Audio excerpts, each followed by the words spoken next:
प्यारे बच्चों, आज नया टॉपिक अवकलनीयता पर चलते हैं। जैसे कि आपको मालूम है, इस चैप्टर का नाम सातत्यता एवं अवकलनीयता है। तो सातत्यता तो हमारा समाप्त हो गया है। अब अवकलनीयता पर बात करते हैं। पहली तो बात, सामान्य अर्थों में अवकलनीयता का मतलब है यदि कोई फलन अवकलन करने लायक है, अवकलन करने योग्य है, तो उस फलन की अवकलनीयता कहते हैं सामान्य शब्दों में।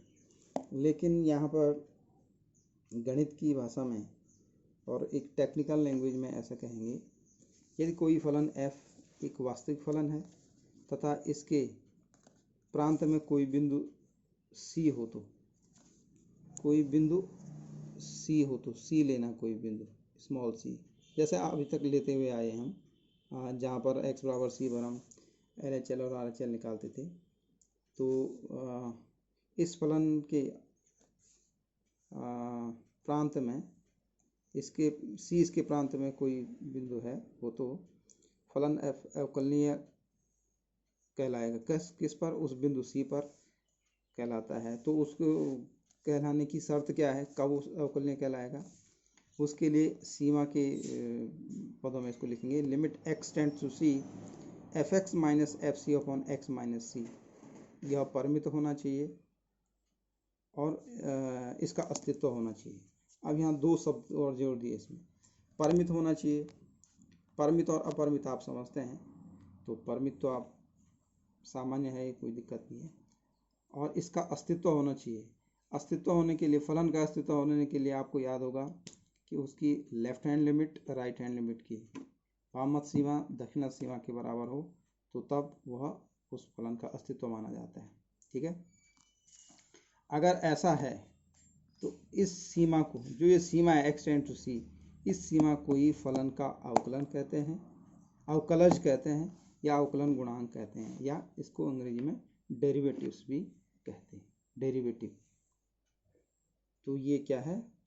अवकलन और अवकलनीयता और अवकलज, अवकलन, अवकलनीयता और अवकलज, ये तीनों चीज़ें उम्मीद है कि आप समझ गए होंगे।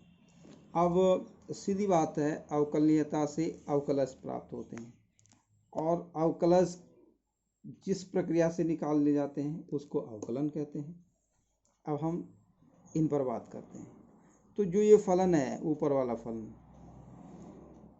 fx और c बिंदु पर लिया गया है, तो इसको f डैश c या dy dx of fx at point c या dy by dx से प्रदर्शित करते हैं। और सामान्य रूप में, सामान्य भाषा में हम इसको dy by dx से निरूपित करते हैं, समझते हैं। dy by dx का मतलब कोई फलन y है, उसका x के सापेक्ष अवकलन किया जा रहा है, उसको dy by dx करें। और ये आपके लिए नया नहीं है, कक्षा 11 में भी हमने अवकलन पढ़ा है। तो अंततः अवकलन से आप ये समझेंगे, F dash C equal to limit X tend to C F X minus F C upon X minus C, जहाँ सी इस फलन f के प्रांत में कोई बिंदु है। प्रांत और प्रेशर आप समझते हैं। ठीक है। अब इसके लिए दो शर्तें हैं, एफ डैश सी, ये उसके लिए कि एफ डैश सी जो परिमित होना चाहिए अवकलनीयता के लिए, और L H D R H D के बराबर। अब ये एल एच डी, अभी तो एल एच एल और आर एच एल था, एल एच एल और एल एच डी और आर एच डी कैसा है? एल एच डी है लेफ्ट हैंड डेरिवेटिव और आर एच डी है राइट हैंड डेरिवेटिव।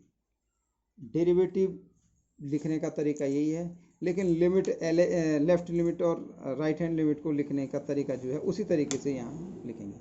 सबसे पहले हम लेफ्ट हैंड डेरिवेटिव लिखते हैं। ये हो जाएगा limit x tends to c negative. LHL के लिए भी ऐसे लिखते थे, लेकिन यहाँ पर fx आता था। अब हम यहाँ पर ये सारा लिखेंगे, fx minus F C upon X minus C. और एक स्मॉल वृद्धि, अगर h टेंड्स टू 0 है तो यहाँ x की जगह c minus H minus F C upon minus H. तो माइनस तब आया जब x की जगह c माइनस एच रखा, c से c कट गया तो यहाँ पर माइनस एच आया। ये x है ना, तो x बराबर c माइनस एच रखेंगे, तो c minus H minus C, c से c कट गया तो माइनस एच ही आया। ये लेफ्ट हैंड डेरिवेटिव है। Right hand derivative, limit x tend to c plus F X minus F C upon X minus C. यहाँ पर और यहाँ पर कोई अंतर नहीं है। अंतर आगे है, limit H tends to zero, F C plus H, यहाँ सी माइनस एच है, यहाँ C plus H minus F C, ये तो वही का वही है, अपॉन एच। एच कैसे आया, क्योंकि एक्स की जगह सी प्लस एच रखा, सी से सी कट गया, माइनस सी से सी, और एच यहाँ पर आ गया। तो ये राइट हैंड डेरिवेटिव है और ये लेफ्ट हैंड डेरिवेटिव है। जब दोनों ये इक्वल हो जाएंगे तो तब फलन क्या कहेंगे आप, फलन क्या है, अवकलनीय है और इसको परिमित होना चाहिए। तो ये तो अवकलनीयता की बात आई, ये सैद्धांतिक पहलू है इसका। लेकिन प्रैक्टिकली हम सवाल कैसे करेंगे, तो उसी प्रकार से करते हैं जैसे हमने आज तक अवकलन किए हैं कक्षा 11 में। यहाँ उससे एक स्टेप, थोड़ा एक स्तर थोड़ा ऊंचे प्रश्न हैं, तो हम उन पर बात करते हैं। पहला प्रश्न है, प्रश्न आप किताब में देख लीजिएगा, यहाँ ऊपर लिखा है प्रश्न 1 से 8 में एक्स के सापेक्ष निम्नलिखित फलनों का अवकलन कीजिए, अवकलन कीजिए एक्स के सापेक्ष। तो ये फलन दे रखा है sine within bracket X square plus 5। तो सबसे पहली बात क्या करना है, आपने इसको y मान लेना है, माना y बराबर साइन एक्स स्क्वायर प्लस 5, ठीक है। अब लिखना है x के सापेक्ष अवकलन करने पर, जिसके सापेक्ष अवकलन किया जाता है वो उसका ऑपरेटर कहलाता है। ऑपरेटर का मतलब d बाई डी एक्स। अगर y के सापेक्ष, y तो यहाँ पर ले ही रखा है तो कन्फ्यूज नहीं करूँगा मैं आपको, x के सापेक्ष हम यहाँ पर अवकलन कर रहे हैं। मान लो हम यहाँ पर p के सापेक्ष अवकलन कर रहे हैं, तो डेरिवेटिव क्या हो जाएगा, ऑपरेटर क्या हो जाएगा, D by D P of Y, ठीक है। और इधर से D by D P of sine square X plus 5। लेकिन पी वी किस सेंस में लेना है ये तो अब बाद में हम बताएंगे आपको। अभी के सवाल पर आते हैं, वाई बराबर sine within bracket X square plus 5 है। तो आप क्या करेंगे, एक्स के सापेक्ष अवकलन करेंगे, तो ये हो गया बाएं पक्ष में हो गया D Y by D X, D by D X of Y, और यहाँ हो गया D by D X of sine X square plus 5। अब आप जानते हैं ये कोई फॉर्मूला नहीं है साइन एक्स स्क्वायर प्लस 5 के लिए, इसको हमको कुछ मानना पड़ेगा ताकि ये एक राशि आ जाएगी। हम इसको टी मानते हैं, माना एक्स स्क्वायर प्लस 5 बराबर टी, तो ये साइन टी हो जाएगा। अब फलन टी में है तो डी बाई डी टी निकालना पड़ेगा, समझ में यहाँ पर।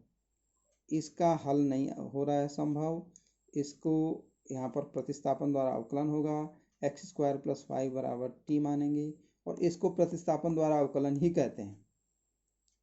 एक्स स्क्वायर प्लस 5 को टी माना, ठीक। तो जब ये फलन अब साइन टी हो गया, तो साइन टी है तो उसका एक्स के सापेक्ष अवकलन हो ही नहीं सकता, तो D by D T of sine T, ठीक।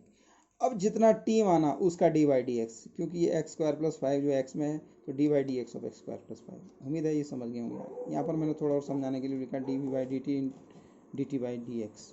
ये टी जो है ना ये एक्स में है, यहाँ देख लीजिए, इसलिए इसके साथ एक्स के सापेक्ष अवकलन। जब यहाँ फलन ये टी में माना तो उसका डी बाई डी टी, जब ये एक्स में है तो डी बाई डी एक्स, इन दोनों का गुणा ही इसका अवकलन होगा। अब गुण अब कैसे करते हैं देख लीजिए, D by D T of sine T, एक ही ऑपरेटर है, ये टी में है, ये डी बाई डी टी है, तो साइन टी का कॉस टी हो जाएगा सीधे सीधे। अब इसको छोड़ दो, अब D by D X of x square plus 5, तो एक्स स्क्वायर प्लस 5 में दो पद हैं, एक्स स्क्वायर का अवकलन और 5 का अवकलन। आप जानते हैं D by D X of X to the power N, N X to the power N minus 1 हो जाता है। उसी सूत्र से एक्स स्क्वायर का 2 आगे आ जाएगा, यानी 2x हो जाएगा।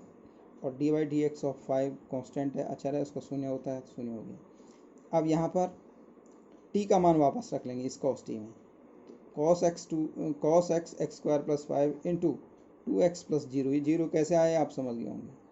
अब ये तो जीरो है, लिखने की जरूरत नहीं है। अब 2x को इससे गुणा कर लेंगे, 2x into cos x square plus 5।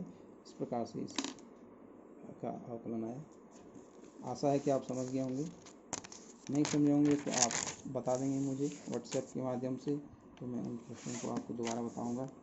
अब है अगला फलन, वही है प्रश्न, वही है कि 1 से 8 तक में x के सापेक्ष अवकलन ज्ञात कीजिए। तो यहाँ पर है sign A X plus B. थोड़ा सा मैं अगर दोनों सवालों की तुलना करूँगा तो यहाँ पर है sign A X plus B और यहाँ पर है साइन क्या एक्स स्क्वायर प्लस 5। अगर आप पहला सवाल समझ गए होंगे तो इस तीसरे सवाल को करने में कोई दिक्कत आपको नहीं होगी। पहले तो इसको y के बराबर मान लेना, माना y बराबर sign A X plus B, ठीक है। और x के सापेक्ष अवकलन करने पर ऐसा लिखना पड़ेगा, तो यहाँ पर ये y हो गया, तो D by D X of 5, D Y by D X को कहते हैं, D by D X of sine A X plus B. और आप जानते हैं जो भी सूत्र लगते हैं अवकलन के, साइन एक्स पर लगता है, कॉस एक्स पर लगता है, टेन एक्स पर लगता है, सेक एक्स पर लगता है। लेकिन sign A X plus B इस तरह से संयुक्त पद अगर है तो इस पर नहीं लगता है, तो इस ए एक्स प्लस बी को टी मानना पड़ेगा, दो पदों से इसको एक पद लाना पड़ेगा, तो साइन टी हो जाएगा। फिर क्या, D by D T of sine T into D by D X of जितना टी माना, क्योंकि वो एक्स के पदों में, D by D X of A X plus B. अब यहाँ पर समझने वाली बात यह है, ये टी है तो डी बाई डी टी हुआ, ये एक्स है तो यहाँ पर डी बाई डी एक्स हुआ, और इन दोनों का गुणा। अब साइन टी का कॉस टी होता है, और ए एक्स प्लस बी दो पद हैं, पहले इसका अवकलन तब इसका अवकलन, ए कांस्टेंट है बाहर आ जाएगा, एक्स का एक होता है तो ए इंटू वन यानी ए, बी का कांस्टेंट है खाली बी अलग है कांस्टेंट तो उसका जीरो हो जाएगा, तो हो जाएगा ए कॉस टी। अब कॉस टी का मान वापस लेना, क्योंकि सवाल तो टी में है ही नहीं, सवाल तो ए एक्स बी में है, तो फिर इस टी का मान यहाँ वापस रख लेना है, ए into cos A X plus B. इस तरह से इसका आंसर आया। एक चौथा सवाल और कर लेते हैं। वाई सवाल है sec with in bracket 10 under root X, तो मानो वाई बराबर, इसको मान लिया आपने। अब आप सेक टी का जानते हैं, सबसे पहले इसको टी माने, ठीक है। पहले एक्स के हिसाब से अवकलन करने पे लिख लेते हैं, D Y by D X equal to D Y D X of sec under root sec into 10 under root X, इसको टी मान लिया तो सेक टी हुआ, D Y D T of sec T हुआ, और D Y D X of 10 under root X हो, ठीक हो गया। सेक टी का सेक एक्स का सेक एक्स 10 एक्स आप जानते हैं, सेक टी 10 टी हो गया। डी अब ये अंडर रूट एक्स 10 एक्स का अवकलन होता है, अंडर रूट एक्स फिर कॉम्प्लिकेटेड हो गया, तो इसको क्या कहेंगे, फिर इसको पी मान लेंगे, या कोई जो भी पद आप मानते हैं, तो अंडर रूट एक्स बराबर पी, तो क्या क्या हो गया, D by D P of 10 P into D by D X of under root X, जितने को पी मानना था उसका फिर अवकलन। तो यहाँ पर दो बार प्रतिस्थापन करने पर अवकलन निकलना है, ठीक है। ये सेक टी 10 टी तो ऐसे ही लिखना है, T by D P of 10 T, 10 x का होता है सेक स्क्वायर एक्स, तो यहाँ पी है तो सेक स्क्वायर पी हो गया, और अंडर रूट एक्स का एक्स की पावर एन वाले सूत्र से 1/2 आगे आएगा, एक्स की power N minus 1/2 minus 1 to 1 under root X हो जाएगा इस तरह से। अब इसके टी और पी के मान वापस रखेंगे, टी का मान है देखो under root X sec under 10 under root X 10 under root X, और पी का मान है ये देखो under root X sec square under root X, और बटे 2 इंटू अंडर रूट एक्स, तो ये इसका आंसर आ जाएगा। इस प्रकार से इस क्वेश्चन को करेंगे। आज के लिए इतना है, थैंक यू, थैंक्स।